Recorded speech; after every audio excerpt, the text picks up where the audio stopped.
Je vous ai dit tout cela pour que vous trouviez en moi la paix. Dans le monde, vous trouverez la détresse, mais ayez confiance. Moi, je suis vainqueur du monde.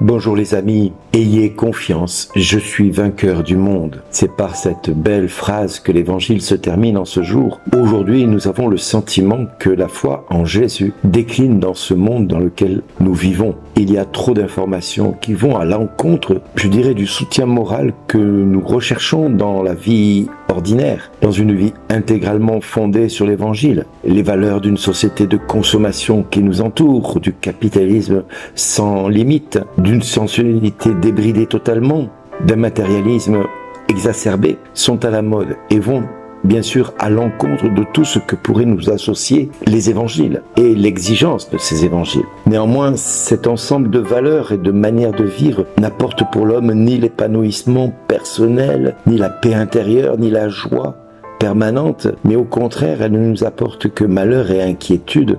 Ne croyez-vous pas que c'est à cause de cela que les gens se promènent dans la rue un petit peu renfrognés, refermés sur eux-mêmes, inquiets pour leur avenir incertain? Car justement, ils ont misé tout sur l'avenir du prix de la voiture qu'ils doivent acheter, de l'appartement qu'ils voudraient acquérir, des vacances à venir, qu'ils ne peuvent pas se payer du reste parce que la vie devient trop chère. Bref, ils mettent des choses et des valeurs sur des choses éphémères qui ne durent pas, que le monde nous propose comme étant quelque chose qui peut nous réjouir le cœur, qui peut rassasier notre cœur, mais qui sont au final que, on va dire, des sirènes, le chant de sirènes qui pourrait nous séduire. Les paroles de Jésus, elles, nous invitent à la confiance. Mais ayez confiance, moi je suis vainqueur du monde. C'est-à-dire que par sa passion, sa mort et sa résurrection, il a obtenu la vie éternelle. Une vie qui est sans obstacle, celle qui n'a pas de limite. Cette vie et cette mort et cette résurrection a vaincu toutes les limites de la mort et elle a surmonté bien des épreuves également.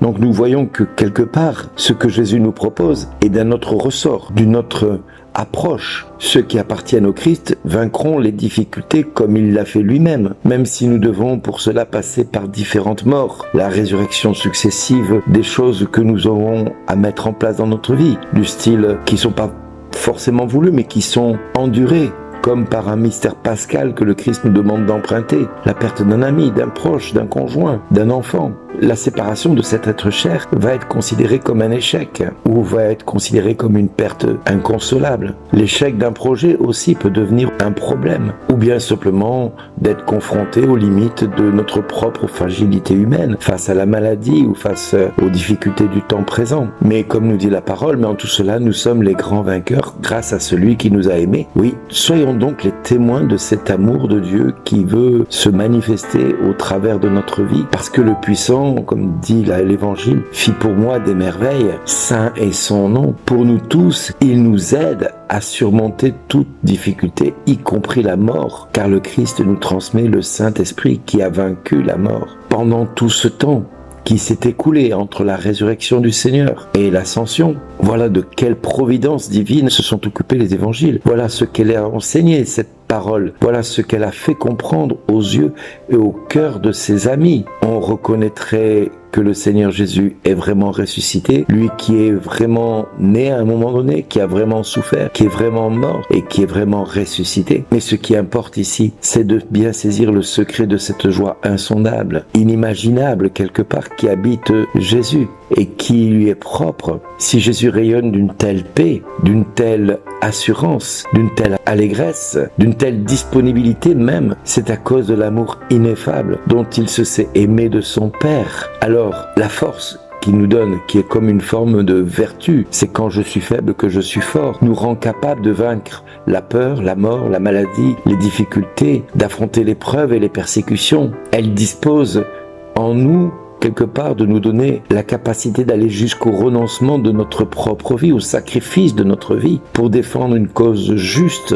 dans ce monde qui nous entoure. Nous allons pouvoir peut-être défendre un enfant, un proche qui est en danger, au péril peut-être même de notre vie. On aura peut-être de l'affliction, mais comme dit la parole de Dieu, courage, j'ai vaincu le monde. Alors il y a un autre passage qui peut nous réconforter et nous rassurer et nous apporter quelque part cet esprit, je dirais filial. C'est la lettre aux Romains au chapitre 8, verset 15. Vous n'avez pas reçu un esprit qui fait de vous des esclaves et vous ramène à la peur, mais vous avez reçu un esprit qui fait de vous des fils, et c'est en lui que nous crions Abba, c'est-à-dire Père. C'est donc l'Esprit Saint lui-même qui atteste à notre esprit que nous sommes enfants de Dieu. Et puisque nous sommes ses enfants, nous sommes aussi ses héritiers, héritiers de Dieu, héritiers avec le Christ. Du moins, nous souffrons avec lui pour être avec lui dans la gloire. Nous pouvons estimer en effet qu'il n'y a pas de commune mesure entre les souffrances du temps présent et la gloire qui va être révélée pour nous. Alors oui, avec toute la création, nous aspirons avec impatience à voir la révélation unique, celle des fils de Dieu, celle qui nous permettra de croire que rien ne peut nous séparer de l'amour du Christ, car nous avons été sauvés par lui, nous avons reçu en lui l'espérance, l'espoir, l'amour et la charité, et c'est en lui que nous devons espérer, c'est à travers lui que nous devons croire, c'est pour lui que nous devons avancer, et c'est avec lui que nous allons rencontrer que l'Esprit Saint vient au secours de notre faiblesse, car nous ne savons pas prier comme il faut, mais l'Esprit Saint lui-même intercède pour nous par des gémissements inexprimables, ce que la première lecture nous rappelle en ce jour. Ils reçurent le don de l'Esprit Saint, ils se mirent à prier en d'autres langues et se mirent à prophétiser. Nous voyons bien là l'accomplissement de la parole dans toute sa totalité, c'est-à-dire